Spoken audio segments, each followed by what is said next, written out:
Welcome back, everyone. I'm the Depressed Eeyore, and this is Kingdom Death Monster 1.5 with the Sunflower Field. So, we completed our first hunt. I mentioned last time that the reward was pretty similar to the first white lion that we fought, but that's not entirely true. There is one other thing we got for defeating this white lion. Let's see. The first time the white lion is defeated, add Caterium to the settlement locations. The group gains. Okay, so that's what's changed. So we actually get the Caterium as a new location. So let's go ahead and pull that out. Where is it? Settlement locations, Caterium. So this is what the Caterium is. Essentially, it's a location that specializes in using white lion materials to create items and gear. It has its own armor set, known as the White Lion set, and a bunch of items and weapons that we can mess around with. Many of these are actually pretty good to get. Overall, it's a decent thing to get started with if you just need to get some gear in general. And yeah, so we're going to get that going. It's a little strange having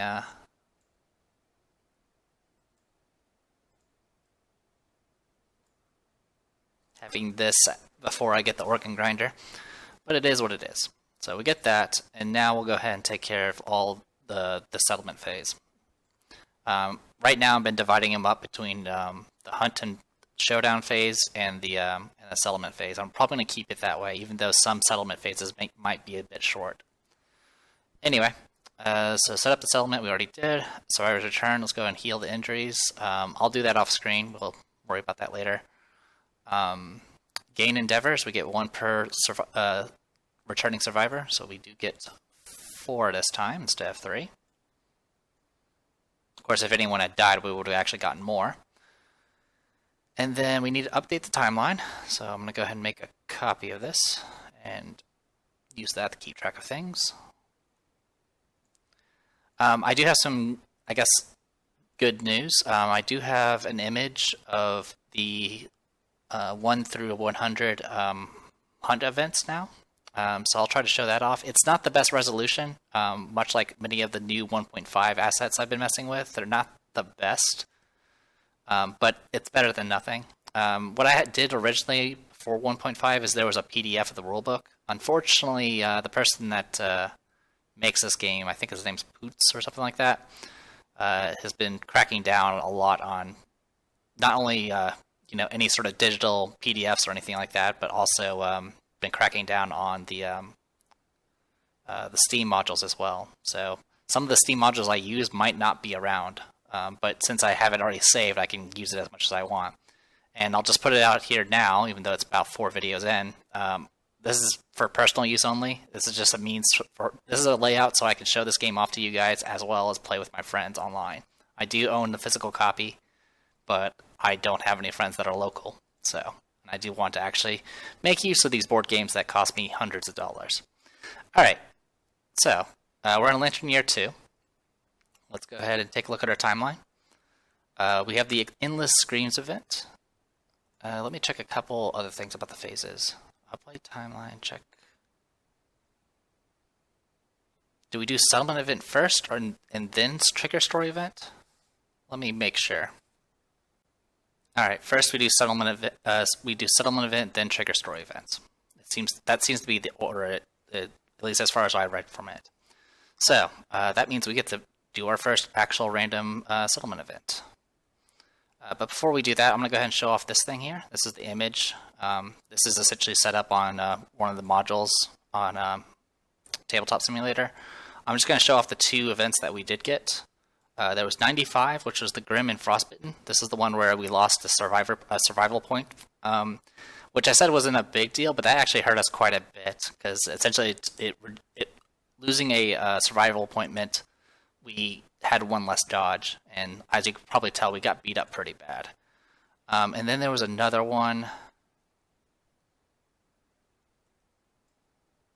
Sword and the Statue. Sword and the Statue is down here. As you can see, here's the events. As you can see, the resolution is not that great, but it's at least something you can look at. So it is what it is. I can read it, so I'll be able to read it to you guys. And if you need to, just close your eyes so you don't hurt your eyes watching this. Anyway, let's go ahead and switch to this. We do have a deck for settlement events, so I'm going to go ahead and shuffle it now. And here we go.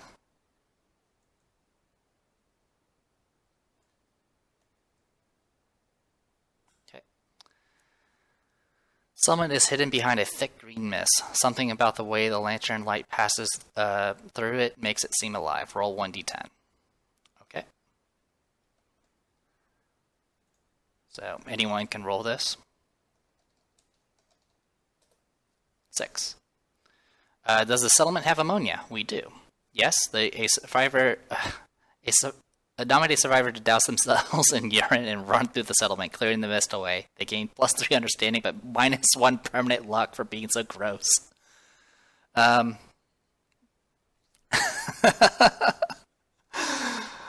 Yeah. If we didn't have ammonia, what would happen is all the returning survivors would have a random disorder.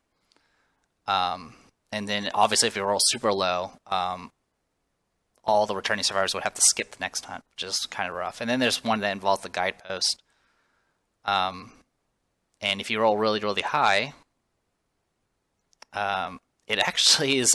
if you don't have the guidepost, it can essentially become a new game plus. It's either you have to go on an immediate hunt again, which can be good, but you won't be updating your gear grids or anything like that. And you won't be departing. But you'll still get healed at least. Or if you don't do the extra hunt, you can actually start over again with those survivors, which it can be really, really neat, because you might have some good items and just do a new game plus. You essentially wander into the wrong settlement. Anyway, did I flip this over? Yes, I did. Okay, and then let's go ahead and resolve this. I have to nominate a survivor to get pissed on, essentially. It doesn't have to be a returning survivor. It could be any survivor. I think I know just the person to do it. So let's go ahead and bring up survivors. RINNOSUKE. There we go. So he's going to get -1 luck. Now, what minus luck does is it reduces your chance of critting by 1. So if you have -1 luck, because remember the base crit is natural 10. If you have -1 luck, you can't crit. Period. But he does get the 3 understanding. So he does actually trigger what's known as the Insight story event. So we'll go ahead and trigger that right now, because anytime you run into an event, you have to resolve it. I'm opening it in the book just in case there's an update to it. I don't think there is, but just in case. Now, what's interesting about the Courage and Insight events, at least the first ones, you get a benefit based on when you trigger it. So I'll go ahead and show it off here. Insights. So here's our image. Just think RINNOSUKE and smelling a little funky. And then Insight. Alright. In a single moment, the curtain of the world pulls back. Select the epiphany corresponding to the current game phase. The survivor may only gain these benefits once a lifetime. Very similar to the Age events. So you can have this trigger on Showdown, Hunt, and Settlement. It's generally pretty hard to make it happen on Showdown. Usually it'll trigger in Hunt, because that's usually where you get most of your stat increases if you're not getting killed. But the Settlement phase does change things a little bit. Anyway, I'm just taking a look to make sure there's no differences. At least for the Settlement phase one, there isn't. So the same thing, he becomes a Tinker. When you the Hunt, which once filled you with inexorable dread, takes on a new dimension. Your expedition outside the settlement inspire you with curiosity and wonder. Gain the following ability and roll on the table below. You gain Tinker. When you are a returning survivor, gain an additional endeavor. So he'll provide 2 instead of just 1. And then we roll a d10. I'll go ahead and roll a d10. Preferably the person that uses this character would roll it. Natural 1, of course. If you innovate this phase, draw +1 card. Okay. It's not useful to him, but we'll be able to draw 3 cards this time when we innovate, and we definitely have the materials to do it. Usually this ends up being useless because I usually end up triggering this after I've already innovated during the settlement phase, but in this case it was a different situation. So I guess the funny story about Rinosuke is he's like, I got an idea, guys, and he covers himself in piss, runs and clears out the mist, and then he's like, he helps the settlement out, and then he's like, you know what, I'm just gonna go outside, and no one's going to stop him. All right, so we go to Rinosuke here, and we just click Tinker to fill in the bubble, and that's all we need to do. We don't need to write down the innovate thing. It's a once per thing. You can definitely get some stat increases and stuff that can be helpful, but for right now, this is all we got. All right, next we trigger the story event itself that is on the timeline.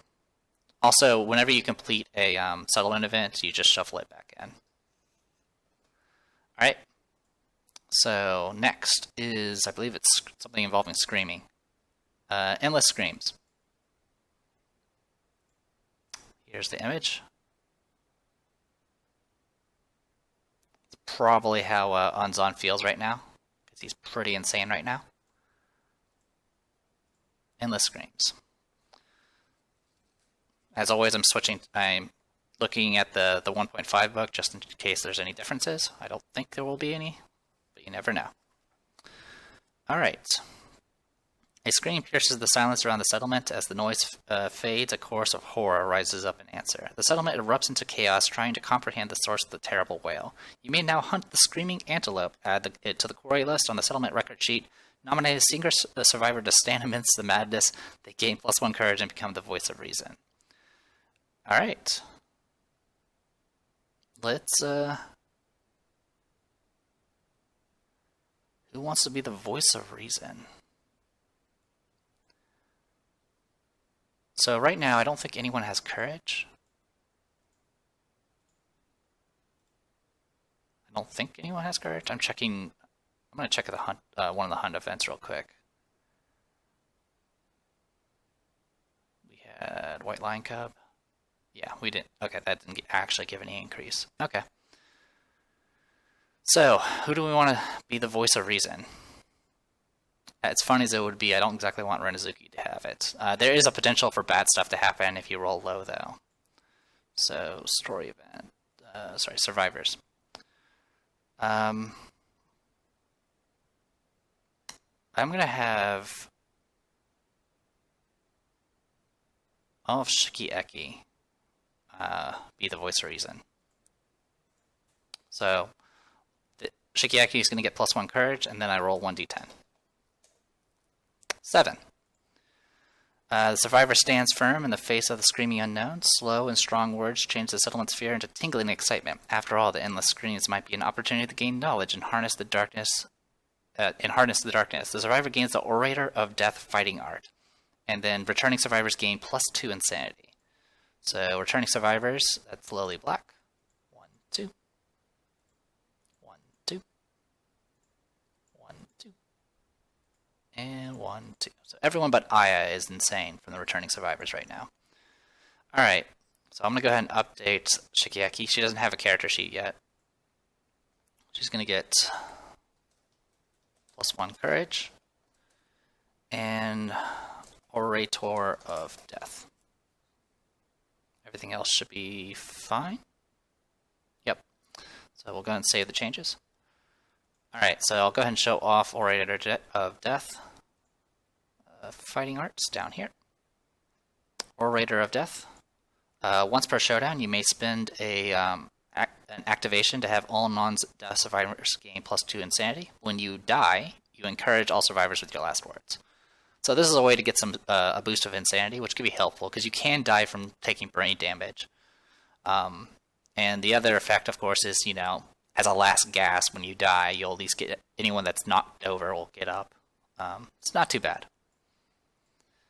Alright. But it's probably a fitting ability for her to have, so I'm glad I rolled high. Alright, so that takes care of the timeline. Update death count. There's no death count to update. Check milestones. I don't believe we hit any milestones yet.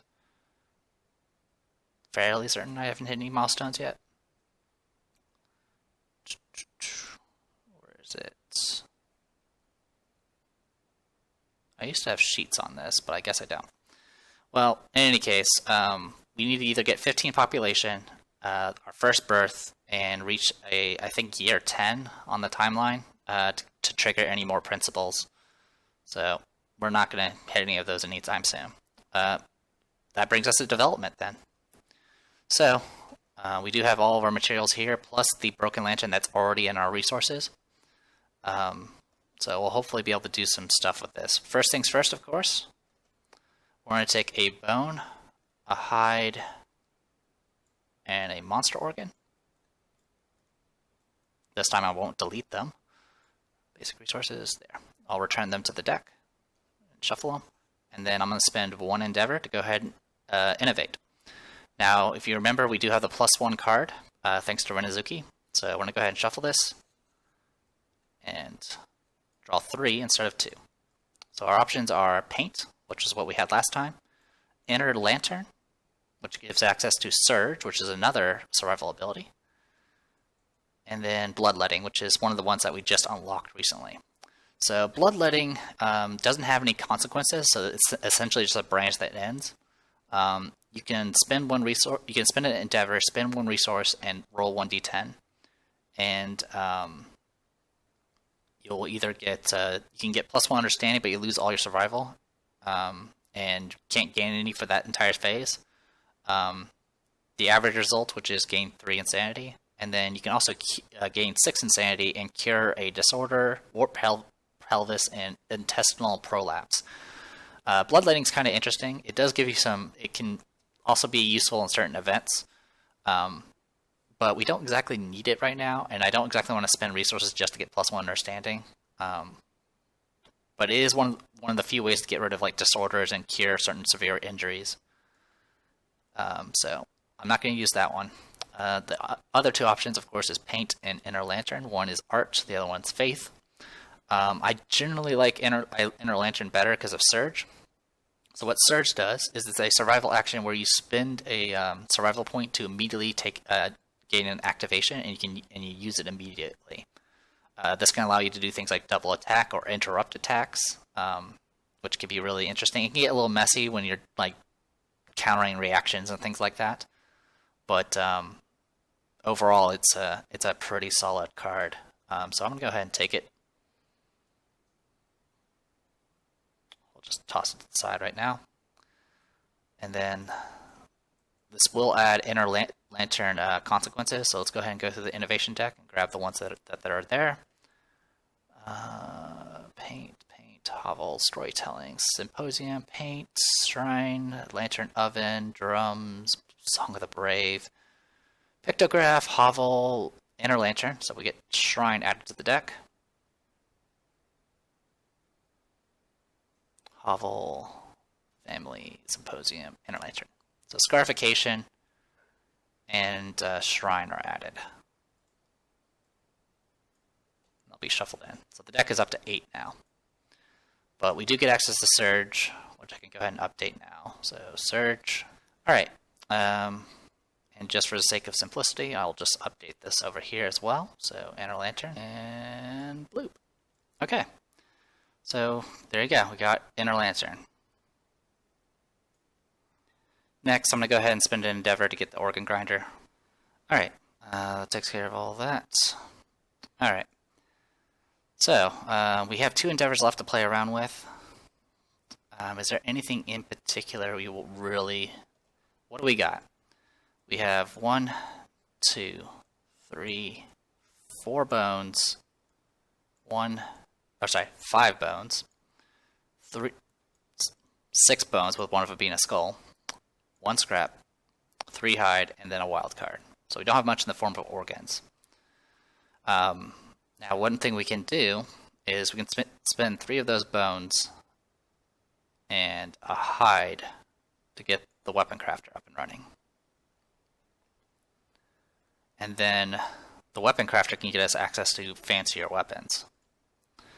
So let's take a look at settlement locations and look at weapon crafter and see what we can make from it. So this is where we can actually start using scraps, which we do have scraps available. The bad part is most of them require heat, and we don't have access to heat yet. We would need a lantern oven for that. But there is a counterweighted axe that we can play around with. There's the Whistling Mace and a Zanbato. Let's take a look at the Zanbato. I believe that'll be our first access to a great weapon, which are essentially just big heavy weapons that you can swing real hard. Zanbato. So the bad part about the Zanbato is it's frail. Good news, it's deadly. It's also slow, which means it you only get one swing no matter what your speed's at. But if you get the connections, it gains Devastating 1, which is any time that you wound, you inflict an additional wound, so it does double damage. So it's pretty powerful. Like I mentioned, the only bad part is it's frail, which means it can break, which is always never fun. I'm just checking a few things. Yeah, so that's where it breaks on a hard location. And then there's the Counterweighted Axe, which is another axe. It's two-handed as well, so you can't dual wield with it. But it has reach 2, which means you can attack from one space away. And the neat thing, I think, is if you get the red connection for it, on a perfect hit, you do not draw a hit location. Instead, you just automatically do a wound, which is really useful, especially against enemies that have just really nasty hit locations. Also, you don't have to roll for there's a there won't be 0 chance for you to actually fail. It has 2 speed, 6 accuracy, and 4 strength, which is pretty awesome.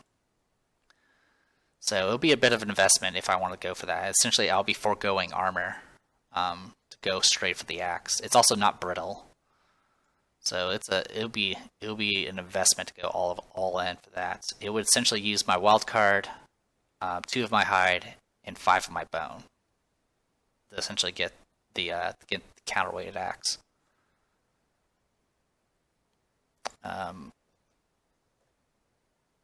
We do have access to a skull helmet. And do we have anything that actually connects to the bottom that we can connect to this? And the answer is yes, with a skull helm. Yeah, I think I really want the counterweighted axe. It's really dangerous to do this though, because we're not going to have any armor. And I haven't really gone over the organ grinder. There's definitely things I would like to mess with it. It has some useful abilities on it. But for right now, we're going to focus purely on this. So, trying to think here. I think I'm going to go for counterweighted axe. I really want to get that. I mean, I want a scrap sword or a Zanbato as well. But Zanbato uses up even more hide. But the other option, of course, is we could get some Caterium stuff instead. Caterium with... we can make claw-headed arrows, but we can't make the bow yet. There's a spear. The spear is kind of neat. The only thing I don't like about the spear is it's heavy, and heavy is usually a bad thing for certain events. Yeah, it's a heavy two-handed spear, has reach. Decent stats, but that's all it's got for it. It's just got reach. And it's also a way to start building up proficiency in spear. Mainly the main draws for this is the bow, the circlet, which we can't make yet. The harp isn't too bad either. The frenzy drink, which we can't make either. But there's also the lion beast guitars, and those are generally really good. Lion beast guitars are not super accurate. They have 7 accuracy, but they have 2 speed and 3 strength. They also have +1 luck, and they have the ability called paired, which is if you have 2 of these on your gear grid, you add the speed together. So if you had 2 of these, you would essentially attack 4 times, just shredding the target. And right now, we don't actually have enough bones to do it. That's the problem. I think that's, yeah. But I think I can do both. I think I can do everything I said we wanted to do. So let's go ahead and put this endeavor to the side. We'll spend 3 bone and a hide to go ahead and get the weapon crafter. And then I'm going to go ahead and spend that weapon crafter now. I'll pull it out later. So weapon crafter, I didn't want to do 2 bone, hide, and an organ. So hide, bone, organ. Oh, it's 2 bone and a hide and organ, so 2 bone. So I believe that's right. So that should be 5 bone there, yep, and then 2 hide, and then the organ. So that'll get me the axe. And then from the Caterium, I can use the white fur. I don't exactly want to use the white fur, but I think it's going to be what we have to do. So yeah, there I go for the helmet, for some armor. And then the lion claw, and we'll get a guitar. So I think that's what we're going to do. Alright, so that's the plan. So I'm going to make 2 weapons, get the weapon crafter, and go from there. It's not going to be the best option. I mean, I'm thinking about it. I do want to get the guitars going as soon as possible. So yeah, I think we'll do it. We're going to be hurting on armor, but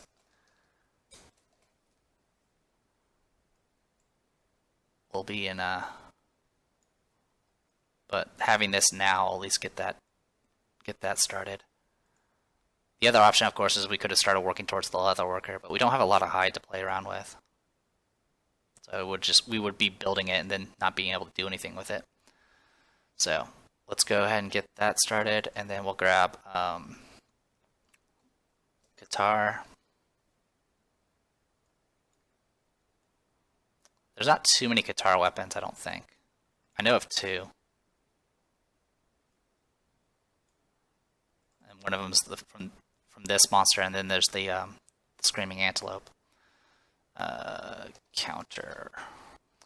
So with all of that, let's go ahead and return all these. I did use everything but the scrap again. Alright, return all those. So those are all spent. No take backsies. I zoom all the way out. Move everything over. And now we got all this now. Alright. Kokum is going to still stick with her axe. It would be nice to have 5 strength as a weapon, but the only bad part is we don't actually have a connection for the top right now. But there's not much I can do about that until later. We'll get a guitar going. Did I do it too big again? I always do that. There we go. And there we go. So we got that going for us. I'll mess with the gear grid later. We still have 1 endeavor left, and we have 2 scrap that we can't do anything with. So a few things we can do. If we take a look at, so the weapon crafter has 1 endeavor on it as well. It has 2 endeavors. We can do scrap scavenge, which is where you roll 1d10, and you on 50% chance that you'll just spend a survival. You have to spend a survival or die because you just get lost and something attacks you in the darkness. The rest of the time you'll either get a broken lantern resource, or if you get a 10+, you'll get +1 courage. Which getting 3 courage in the settlement phase is actually really, really good. But unfortunately, it's not something we can do with. There's also you can do a special innovate, which is essentially where you take the weapon crafter and you do research there, and you'll get scrap smelting without having to draw a random card.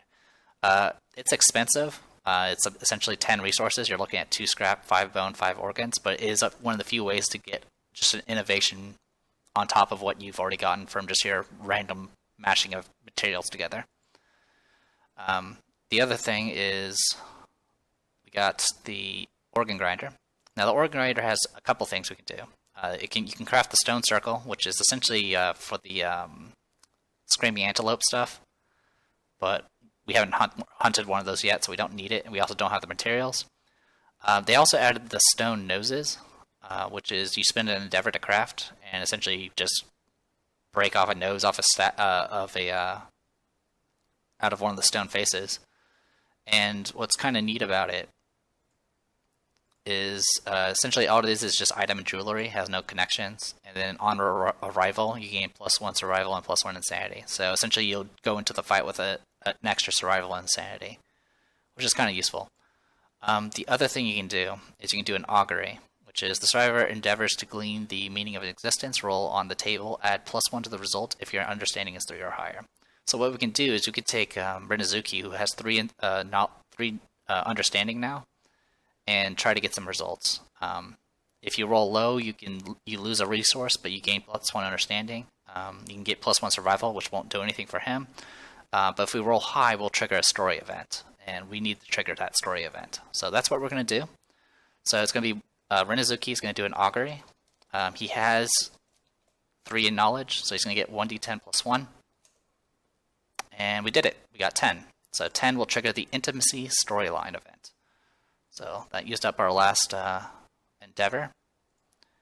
And now I talked about I made the mistake last, was it 2 videos ago? Last time we did the settlements, that I was talking about a decision that used to be really one-sided. This will be that decision. But they've kind of made it a little bit more interesting now, which is really nice. Anyway, what's it called? Principles. So we trigger, we trigger intimacy first.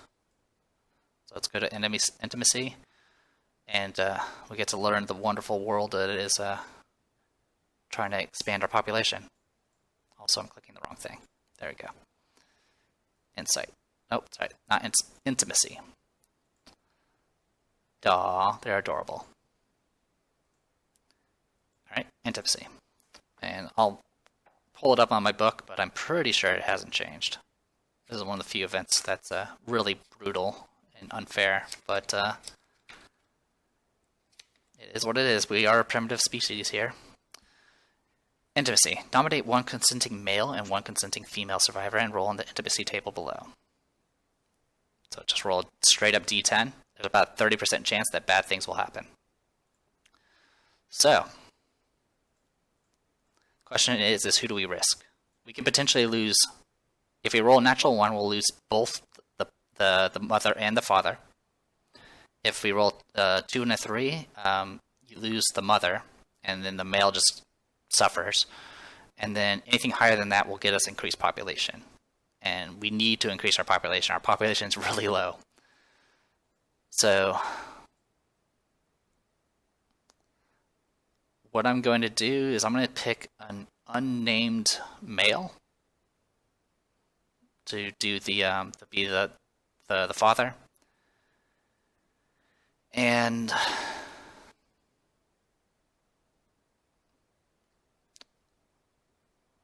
I have no choice. That one of them has a chance of dying. It's going to be an unnamed male and Lily Black. That's going to be the plan. All right, unnamed male, Lily Black, 1d10. 9, okay. 9. The settlement celebrates a twice fortunate event. A pair of healthy newborn survivors enters the world. The settlement gains +2 population. Okay. Phew.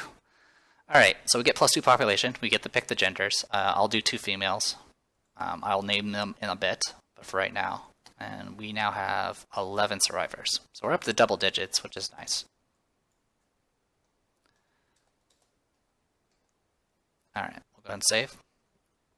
Alright, now the first time you increase your population through an intimacy event, that triggers a story event. So this is the one that has the decision. And people really did not like this decision because it was dumb. It was really, like I mentioned before, it was really one-sided. Supposedly the creator did it based off an artistic thing, but he's long since made it better. So we'll talk a bit about it. So, new life. You got the pick your favorite toy or pick the weapon situation. What was that movie called? Was it like Red Spear or something like that? Had Jet Li in it. Anyway, principal new life. The group must decide how to raise their young. Choose one. So I have it in front of me, and yeah. So you can either pick without mercy. The toys are taken from the child and replaced with a cold stone-faced shard. Training begins immediately. The settlement gains the new principle, survival of the fittest. Find and place it, blah, blah, blah, blah, roll d10. The other one is with affection. The settlement embraces the child with warm arms. Nurturing new life is their highest calling. and you get Protect the Young. So, we'll show these off. These have been updated. At least one of them has. So there's Protect the Young. This one is still the same. Essentially, Protect the Young is all it gives you is you roll twice on the Intimacy event and you pick one result, which is really useful because it pretty much means that there's a good chance that it's only about a 9% chance that you'll lose anybody during Intimacy. So it's a real easy way to build up your population. And then there is Survival of the Fittest, which has been updated. It'll increase your survival a bit by 1, which is always good. When rolling on Intimacy Story event, roll twice and pick the lowest result. So essentially, your 30% chance of death has now become about a little above 50. All current and newborn survivors gain +1 strength, +1 evasion. Once per lifetime, a survivor may re-roll a single roll result. They must keep this new result. So, what this used to be was it would give you +1 survival limit, and then it will only give +1 strength to newborn survivors with the same penalty. So essentially, you were pretty much killing off your population just to get +1 strength. Now it's a lot better. I mean, +1 strength is always good, but +1 evasion is amazing, and this unique ability to re-roll a die. This includes like an event roll once per character in your settlement is really, really good. Essentially, this is it's now making the choice between having a smaller, more powerful and specialized population versus just having a mass amount of people. So I'm going to go ahead and show off Survival of the Fittest because might as well, and we'll go from there. I don't remember. I think I always picked Protect the Young in the previous ones. I don't remember, at least my previous videos. Either that or I house ruled. I don't remember. But yeah, we'll pick Survival of the Fittest just to try it out. In my personal playthroughs and my previous attempts to record this, I always had fun with it. Like even if things went bad, because you just had those rerolls that kind of allow you to take more risk, which is always nice. Because you always have those hunt events, and you're just like, I can't risk it. But now you're like, hey, I got a reroll. I might as well. So, really handy. So we get Survival of the Fittest. Just making a copy of this. Paste. So now our survival limit is 3. And then we need to roll a 1d10. So we'll go ahead and do that. Got 9. The child is raised as a pure warrior, leaving compassion and fear behind. The newborn survivor gains +2 courage and the tough fighting art and 1 random disorder. I have 2 newborns. Let me check. Okay, it's been confirmed. Both survivors get the benefit. So we now have 2 newborns that have +1 understanding from Graves, +2 courage from this event, +1 strength, +1 evasion, and tough fighting art. But they do get 1 random disorder. So what I'm going to do is I'm going to go ahead and roll right now for the because we've already reached our max population. We've already taken all the characters from this. So 10 was Phantasmagoria Flower View, 11 is Mountain of Fate, 12 is Unidentified Fantastic Object, 13, 14, 15. Alright, so I'm going to get hit Tate, and I need to roll again.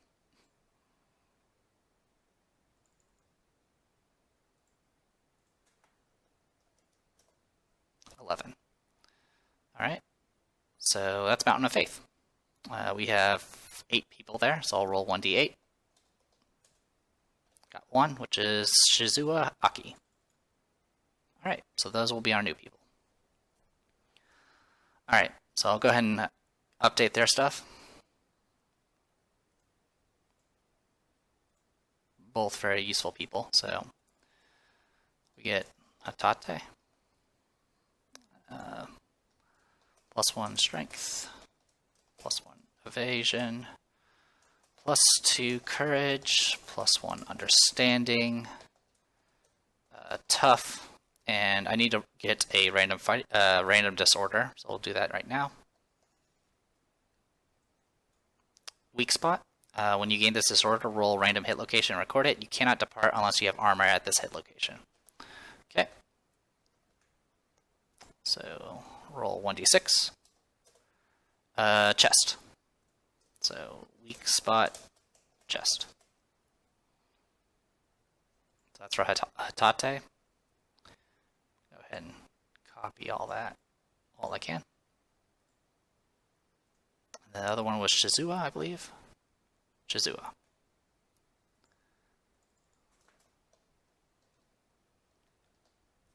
Okay.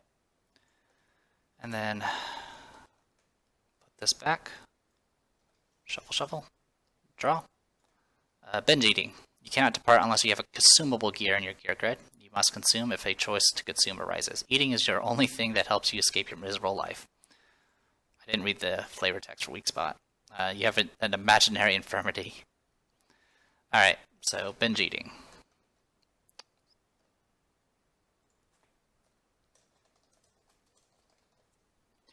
Okay. Alright, they're updated. Now just make note of the rerolls that we have.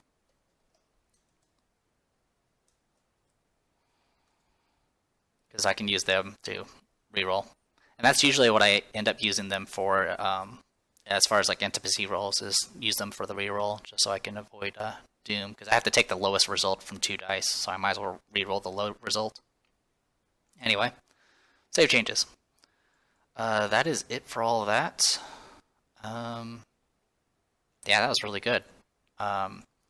So we do have a choice for what we want to do for departing for a hunt.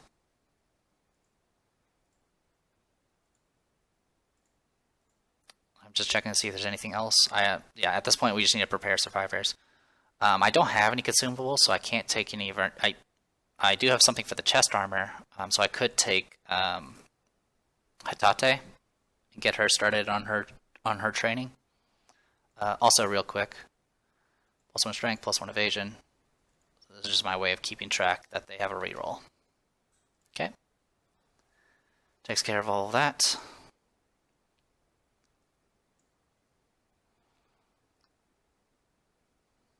So the question is who do I want to send? Part of me wants to go ahead and just send Unzon. Part of me wants to actually just take Rinosuke.